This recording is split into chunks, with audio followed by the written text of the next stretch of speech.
This episode is called Adrian's Leg. 12-year-old Adrian Martinez smiled as he pedaled his bike through his dusty neighborhood in Socorro, Texas, on a hot September day in 2005. School was scheduled to open for the fall the next morning, but Adrian was free as a bird today as he cruised the streets of this small city on the Mexican border. If Adrian was being honest, he was pretty excited to start 8th grade. He was a good student with lots of friends, and he loved playing sports after school. Besides, much as he loved summer vacation, the long, hot days could actually get pretty boring. Adrian was already thinking about what he was going to wear for the first day of school. As Adrian rounded the corner onto a street, he waved to a group of boys playing basketball in their driveway, and he also stopped to pet a neighbor's dog. Adrian had always lived in Socorro, Texas, and he felt like he knew almost everybody there. This truly was his home. Adrian skidded to a stop outside of his family's modest home, where he lived with his mother, whose name was Maricela, and his 3 siblings. Adrian was the oldest boy, and his father was not in the picture, so he and his mother were very, very close. And in a way, Adrian sort of felt like he was the man of the house. Adrian knew that his mother was having a really hard time right now. She didn't have a job, and so supporting him and his siblings was really hard. But at least she didn't have to worry about Adrian. He did his best to make sure of that. Adrian laid his bike down in the front yard and ran to the house, taking the steps to the front door 2 at a time. The next morning, Adrian woke up full of excitement and rushed to the bathroom. He'd woken up early to make sure he could claim the shower before his siblings could come out and create a bathroom traffic jam. But when he was toweling off, Adrian began to notice this weird burning sensation in his right leg. As he looked at his leg more closely, he realized the pain was coming from the pink birthmark that ran from his ankle all the way up to his hip. Adrian had always had this mark, but it had never hurt before, so he just kind of shrugged it off and wrapped the towel around his waist and then wandered out to the kitchen to tell his mother. But when his mother kneeled down and gently pressed her palm against her son's leg, she quickly pulled her hand away and looked up at Adrian with concern. His leg felt weirdly hot, as though only this part of his body was running a fever. Adrian's mother stood up and told her son they would get his leg checked out after school. For now, she just rushed him to his room to go change. He'd be late to class if he didn't hurry. That day, after school, Adrian sat on the edge of a doctor's exam table, swinging his legs back and forth. He felt the cold metal of the stethoscope on his chest as his pediatrician, Dr. Andrews, listened to his heart. Adrian shifted in his seat as Dr. Andrews wrapped an itchy cuff around his upper arm to take his blood pressure. Maricela gave her son a sharp look and reminded him to sit still. Then Dr. Andrews told Adrian to lay back on the table and roll up his right pant leg. The physician gently touched the birthmark, and immediately Adrian squirmed. It didn't exactly hurt when the doctor touched him, but it was uncomfortable. Dr. Andrews would confirm that Adrian's leg was still warm, but besides that, it didn't seem like anything was physically wrong with him. He told Adrian and his mother that this was likely just growing pains, because Adrian was starting to go through puberty. The doctor said it was not uncommon for boys to have these mysterious aches and pains as they grew into men. 4 months later, Adrian was out in the street throwing a football back and forth with his buddy Sam, when as he went to go catch the ball, he suddenly realized he couldn't run very well. His right leg suddenly felt heavy, like it was stuck in mud. Adrian had been playing football with his friends every Saturday since seeing Dr. Andrews, and up until today, everything with his right leg had been totally fine. His birthmark on his leg still did burn a bit, but it wasn't too bad. So Adrian told Sam that he had to go home now because of his leg, but he'd see them next weekend. Then he slowly made the short walk down the street back to his house. And once he got home, he went up to his room and he took off his pants, and when he looked in the mirror, he was totally startled at what he saw. His right leg looked significantly bigger than his left leg. For a second, Adrian was terrified, but then he remembered that his doctor, Dr. Andrews, a few months earlier had said this was no big deal and he had nothing to worry about. And so despite what he was seeing in the mirror, Adrian told himself he was just fine, and then he walked away from the mirror, trying hard to forget what he had just seen. A few weeks later, in February of 2006, Adrian hopped on his bike and began riding to school like he did most mornings. But this time, something just felt wrong. As Adrian pedaled down the street, he felt his right leg bump up against the frame of the bike. He also realized that his jeans on his right leg felt unbelievably tight. Adrian slowed to a stop and looked down at his legs. And immediately he could tell through his jeans that his right leg had ballooned in size overnight. He'd never seen it this swollen. But again, Adrian told himself that his doctor said it was fine, so he pushed the thought away and tried to pedal his bike again. But now it was impossible because of how swollen his leg was. Every time he tried to turn the pedal, his right leg really pushed hard against the frame, and it really hurt. Adrian didn't know what to do, but he knew he couldn't go to school like this. So he stepped off his bike, turned around, and began pushing it along next to him towards his house. And as he walked home, the pain in his right leg was so extreme, he had to fight hard to keep tears back. A couple of weeks later, Adrian sat next to his mother in the doctor's office with his right leg extended out in front of him. It was now so big, it was hard for Adrian to even bend his knee. They were waiting for his latest round of test results. Socorro, Texas was a small city that didn't have that many doctors, but Adrian felt like he'd seen every one of them in the last few weeks. They'd run every test they could think of. Adrian had multiple x-rays, MRIs, and CAT scans done. The doctors hadn't told Adrian or Maricela what exactly they were looking for, but so far, they hadn't found anything. Adrian hoped this new doctor would have some sort of answer for him. All he wanted was for his leg to go back to normal so he could play football again and ride his bike again. Just then, Adrian heard the door handle rattle, and Adrian's latest doctor walked into the room carrying several pieces of paper. The doctor looked down at the papers, then spoke to Adrian and his mother. On the positive side, the doctor said that Adrian did not have heart disease, kidney failure, or a host of other very serious conditions. But the doctor said he had to admit that he didn't know why Adrian's leg was swollen, and so he didn't know how to make it stop. So the doctor ultimately advised Adrian and his mother to just kind of leave the leg alone and let it heal on its own. Adrian couldn't believe what he was hearing. He had been watching his leg grow bigger and bigger for almost 6 months, making it nearly impossible for him to do more and more everyday things. Why couldn't the doctors figure out what was wrong?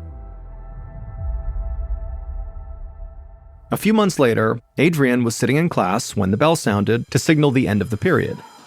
Students sprang out of their seats, rushing out of the classroom, but Adrian just sat there and waited for the crowd to thin. Then, when they were all gone, he braced his hands on the desk and pushed himself up to stand with a grunt.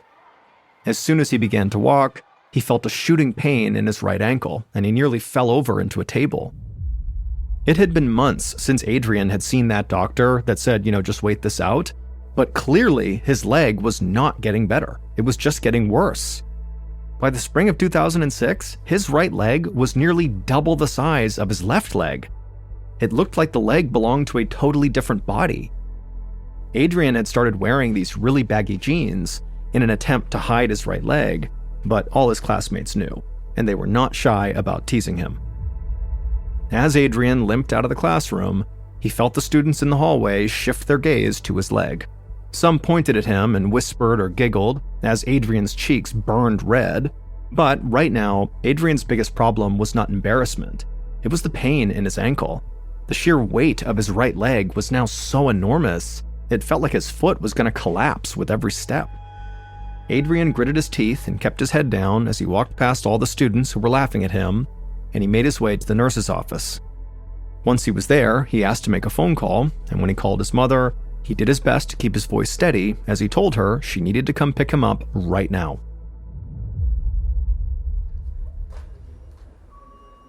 About an hour later, Maricela stood in the emergency room, anxiously watching as a flurry of doctors and nurses surrounded her son. She stayed by Adrian's side as he was put in a wheelchair and rushed him from one exam room to another. Once again, the doctors took x-rays and CAT scans and MRIs. They measured the diameter of his right leg and compared it to the information Maricela had given them about how much it had grown. They listened intently as Adrian explained all of his symptoms. Maricela thought this actually seemed different from all their other doctors' visits. Like finally now, these doctors were taking Adrian's issues really seriously. Maricela hoped this was the turning point that Adrian had been waiting for, and that the medical team would finally be able to figure out what this was and then help her son. After spending much of the day at the hospital, Maricela brought the car around to the front entrance to pick up her son. A nurse wheeled Adrian outside, and Maricela helped him out of the wheelchair and into the passenger seat. She squeezed Adrian's hand as they pulled out of the driveway. They'd be back here in 3 weeks for the test results. For now, all they could do was hope for the best. After a long 3 weeks, Maricela and Adrian were back at the hospital to go over Adrian's test results. Maricela sat next to her son in the exam room, her hands clammy as they waited for the doctor. Maricela could also feel the anxiety radiating off of Adrian as he quickly flipped through a book, no doubt just trying to distract himself. Finally, the door opened and the doctor strolled in. He sat down in the chair opposite from the mother and son, and he glanced down at his clipboard before turning his gaze to Adrian. In a calm tone, he told Adrian that the good news was that they did have a diagnosis and it was not life-threatening. These last few weeks, Maricela hadn't dared speak the words out loud to Adrian, but secretly, she worried her son had cancer or some other deadly disease. So to hear this was not life-threatening was just such a relief. But Maricela's sense of relief lasted only about a second, because the doctor then told Adrian that he had something called elephantiasis, which is a rare disorder that causes the lower half of the body to thicken and swell. He explained that when someone has elephantiasis, the natural fluids that surround all the tissues in our bodies get blocked and begin to build up. And in Adrian's case, it was affecting his right leg, causing it to swell and become huge. Maricela turned to her son and asked if he was okay, but instead of answering her, he just looked at the doctor and asked if they could fix it. The doctor took his glasses off, set them down on his knee, and with a solemn look on his face, he told Adrian, unfortunately, there was no cure for this. If they'd caught it when Adrian was younger, they could have given him medicine that might have stopped his leg from swelling, but now there was no way to reverse it. Adrian's leg would never go back to its normal size, and the only thing he could do was wear compression stockings to reduce the discomfort. Maricela watched as her son's lip began to quiver, and then tears began to well up in his eyes. She wrapped her arms around her son and began to smooth his hair back. The doctor excused himself to give Maricela and Adrian some privacy. He said he was so sorry he couldn't be more helpful. After the doctor was gone, Adrian looked up at his mother and he told her that he wasn't sure if he could keep going to school with his leg looking like this. He was going to get bullied constantly. Maricela was thinking the same thing, but she told him it would be okay, they'd find a way to make school more comfortable for him. She said she would do whatever she could to support him. Adrian leaned on his mother's shoulder as they slowly made their way out of the hospital towards their car. Then they drove in silence all the way home.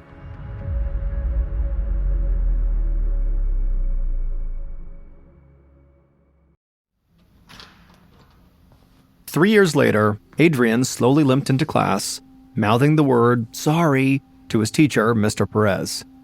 Adrian was used to arriving late for pretty much everything by now thanks to his leg, which only continued to grow.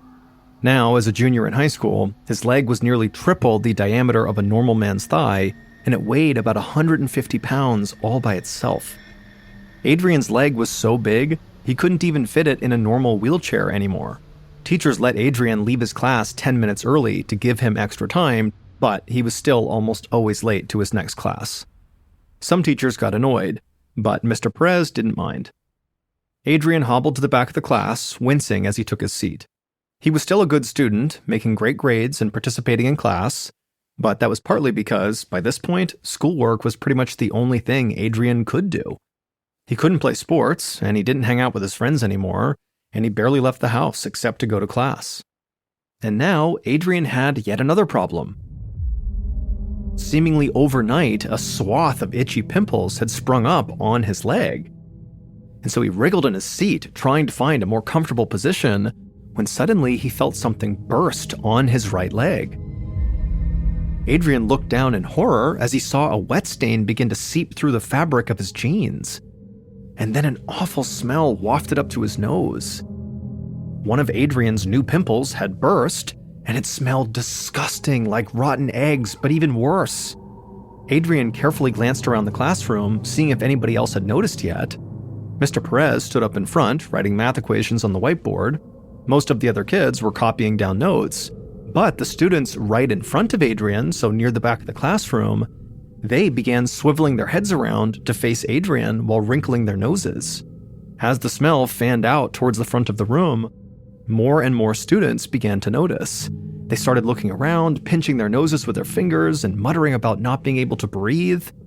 Adrian stared down at his desk, unbelievably mortified, not daring to make eye contact with anyone.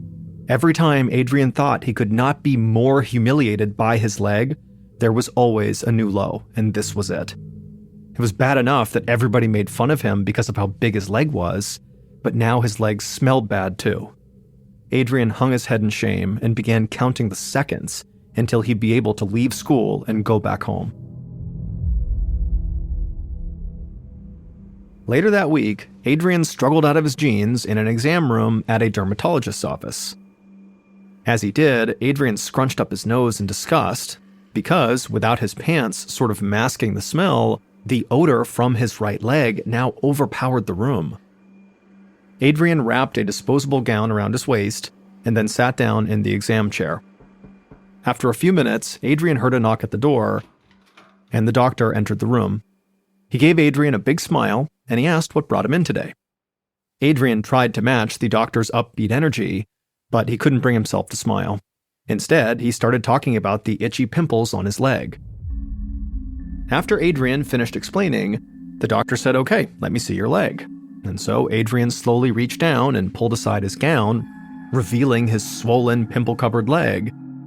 And it was obvious the doctor was really caught off guard by what he was seeing. But after the initial shock wore off, the doctor kind of composed himself and then told Adrian and Maricela that he'd never seen such a big leg before. Adrian immediately looked over at his mother and stifled a groan. He was looking for help from this doctor, not to be treated like some science experiment or circus act. Finally, the doctor slipped on some latex gloves and leaned in for a closer look. And after a few minutes of poking and prodding, the doctor explained that these were not pimples on Adrian's legs, but instead they were pus-filled blisters. And unfortunately, he didn't know what was causing them. Then he reminded Adrian to make sure he was taking regular showers to keep his leg clean. Adrian suddenly wished the reclining chair he was on would just swallow him whole, so he didn't have to sit here while the dermatologist lectured him about taking showers. Usually, the doctor's office was the only place Adrian did not feel self-conscious about his leg. But thanks to this dermatologist, even that was no longer true. A few days later, Adrian was back at school, sitting in Mr. Perez's class. Mr. Perez could see that Adrian looked absolutely miserable. He knew Adrian's leg must be impacting his quality of life, but the teacher didn't know much about Adrian's situation beyond what he observed in class. The teacher wasn't one to get involved in his students' personal lives, but something in Mr. Perez told him this was an unusual situation where maybe he could make a difference. So instead of letting Adrian leave his class early like usual, Mr. Perez actually asked him to stick around after the bell rang. And then once the bell rang and the other students had left the room, Mr. Perez made his way to the back of the class where Adrian was sitting nervously waiting for him. Mr. Perez quickly reassured Adrian that he was not in trouble. He explained that he noticed Adrian looked really upset and wanted to make sure he was okay. For a few moments, Adrian sat in silence, looking down at the desk. And when he looked up, Mr. Perez could see his eyes were full of emotion. Before long, Adrian told Mr. Perez the whole terrible story of how his leg had grown more and more deformed for years, and no doctor seemed able to do anything to help. It was like Adrian had been waiting for someone to ask him what was wrong, and now the floodgates were open. Later that week, Mr. Perez sat next to Adrian in the school library, scouring the internet for information on elephantiasis. Adrian had explained his diagnosis and how there was no cure, but Mr. Perez figured there had to be something they could do. The pair had been meeting in the library during their lunch periods to use the school computers to see if maybe the doctors had missed something. As Mr. Perez read through another medical article, Adrian, who was right next to him, began laughing at a video of a dog riding a skateboard. Ever since they'd started coming to the library, Adrian had seemed happier. Mr. Perez suspected that Adrian hadn't had a friend for a long time. Mr. Perez turned back to his computer, where he had a tab open to elephantiasis symptoms.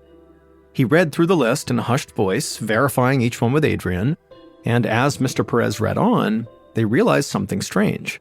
Adrian had some of the symptoms of elephantiasis, but other symptoms, such as persistent coughing and chills, were way off. And so a strange thought crossed Mr. Perez's mind. Maybe Adrian did not have elephantiasis. Maybe he had something else entirely. Later that night, Mr. Perez was home working at his desktop computer. He couldn't stop thinking about the discovery he and Adrian had made at lunch. So he created a new document in Microsoft Word and started typing out all the other types of diseases that could cause a person's leg to swell up as much as Adrian's had. One by one, he compared the list of symptoms for each disease to the symptoms Adrian experienced. And when they didn't match up, Mr. Perez would cross the potential diagnosis off his list and keep on going. After several hours, Mr. Perez was bleary-eyed but determined, and his list was shrinking. He took a sip of coffee, and then he clicked on a disease that he had never heard of before. As he read through the symptoms, his heart began to race. He couldn't believe it. This condition sounded like a perfect fit to what was going on with Adrian. Now he just needed to find an expert that could help. The reality was, Socorro, Texas was a small community without many medical resources. So Mr. Perez knew they would not be able to get Adrian the specialized care he needed here. So Mr. Perez searched the web for experts in this disease he had identified all over the country. And after digging through hospital directories and online forums, he came across a doctor in New York who might be able to help. 2 weeks later, Dr. Robert Rosen sat down in his oversized desk chair after a long day of surgeries and patient consultations in his busy New York office. He surveyed the stacks of letters and paperwork that littered his desk, and he sighed. He doubted he'd make it home in time for dinner. He leaned forward and began rifling through the documents when he noticed a large manila envelope peeking out from under a cluster of papers. Dr. Rosen pulled out the parcel, surprised by how heavy it was. The return address was in Texas. Curious, the doctor ripped open the seal and spread the contents out in front of him. His eyes grew wide as he took in the slew of medical records and test results. Then he saw the photograph of Adrian Martinez and nearly fell out of his chair. In his 30 years as an endovascular surgeon, Dr. Rosen had only seen a handful of cases like this one, and none were this severe. The photo showed Adrian sitting on a couch with his right leg extended. The boy's leg took up practically the entire sofa. It was full of folds and crevices and absolutely massive. There was a letter from Adrian's mother explaining that her son desperately needed help. The doctors in Texas had diagnosed Adrian with elephantiasis, but it just didn't seem right. Her son wasn't getting any better, and now she worried for his life. Dr. Rosen looked back over the medical records, and sure enough, he saw that Adrian had been diagnosed with elephantiasis. But just as Adrian's mother and Mr. Perez had suspected, that diagnosis was definitely wrong. Dr. Rosen grabbed the photograph again and studied the pink mark that now covered the bulk of Adrian's right leg. That was it, the doctor thought to himself. That birthmark was the key. A few days later, Adrian huddled with his mother at the kitchen table, anxiously waiting for their phone to ring. They were expecting a call from Dr. Rosen any minute to discuss what was really wrong with Adrian's leg. When the phone finally rang, Maricela jumped to answer it, putting the phone on speaker and placing the phone on the table in front of her and Adrian. Dr. Rosen introduced himself, and Adrian immediately began to relax. He'd been waiting for this moment for years. Whatever happened next, at least Adrian would get some answers. Dr. Rosen started by telling Adrian that he did not have elephantiasis. He never did. Instead, Adrian had a very rare condition called Klippel-Trenaunay syndrome, or KTS. The same disease Mr. Perez had suspected from his internet research. He explained that KTS is something you're born with, And what it does is it causes the blood vessels in someone's arm or leg to warp and twist, which makes it hard for blood and other fluids to be distributed properly throughout that limb. In Adrian's case, the blood and fluid had pooled in his right leg, causing intense swelling. And it started happening when he hit puberty because sometimes hormonal changes act as the trigger for KTS. Dr. Rosen said that KTS can be hard to diagnose because it is so uncommon, affecting just 1 out of every 100,000 people. But there's usually a telltale sign that's visible from birth, a pinkish-purple birthmark on one leg, just like the one Adrian had. With time, the birthmark can thicken and develop painful blisters, another one of Adrian's symptoms, and those blisters were actually Dr. Rosen's main concern, because those blisters were full of infected bodily fluids, which is why the pus that poured out of them smelled so bad. Dr. Rosen paused for a moment before continuing. He said that the infection can spread very quickly throughout the body, and in some cases, it can cause high blood pressure or even a stroke and organ damage. Dr. Rosen warned that Adrian's condition was actually so serious that there was a chance the KTS could actually kill him, and unfortunately, there was no cure. Adrian's heart raced as Dr. Rosen told him that he now had an almost impossible decision that he would have to make. He said that Adrian could continue to just live with his KTS, risking his life daily, or he could undergo a surgery that he would only have a 50% chance of surviving.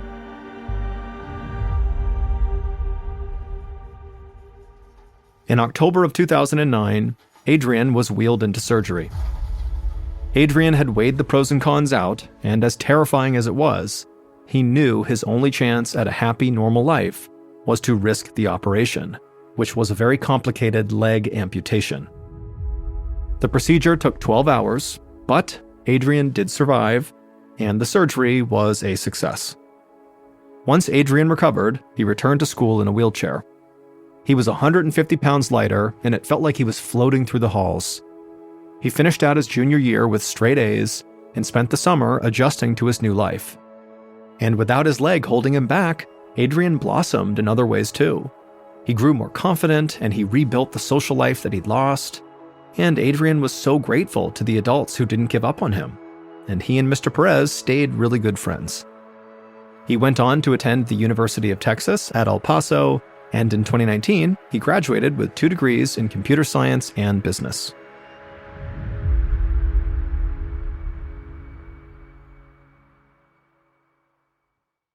Hey Prime members, you can listen to new episodes of MrBallen's Medical Mysteries early and ad-free on Amazon Music. Download the app today. And also, Wondery Plus subscribers can listen to MrBallen's Medical Mysteries ad-free. Join Wondery Plus today. Before you go, tell us about yourself by completing a short survey at listenersurvey.com.